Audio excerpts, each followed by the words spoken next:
For women, the camps can mean an enhanced role. Forced off their land, separated from their families, refugees have to adapt to new realities.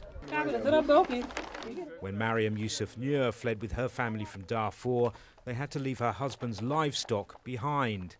It robbed him his sole source of income and put husband and wife on a level footing in the camps.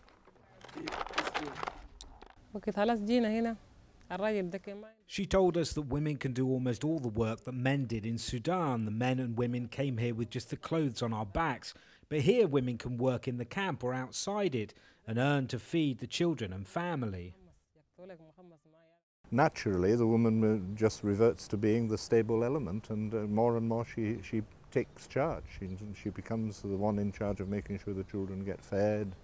The father then gets depressed by his diminished role, and it does lead to violence in the camps as well. The husbands end up beating their wives, you know, more or less out of frustration that they can't keep their role. There are a few working opportunities, which is one of the reasons humanitarian agencies offer refugees, men and women, skills training. Here, women are learning henna design, a traditional way to earn a little extra money.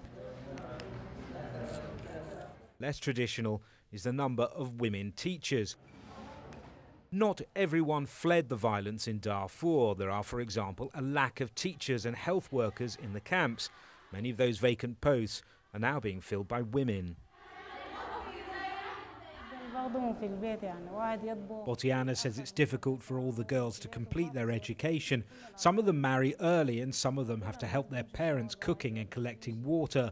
But the boys have very few problems like this. They just go to school and go home. Girls can come to school with their children, eradicating one obstacle to getting an education. Many of the changes that take place in refugee societies are permanent. When they do eventually go home, it's hoped the women of the camps will play a more prominent role in the society they return to.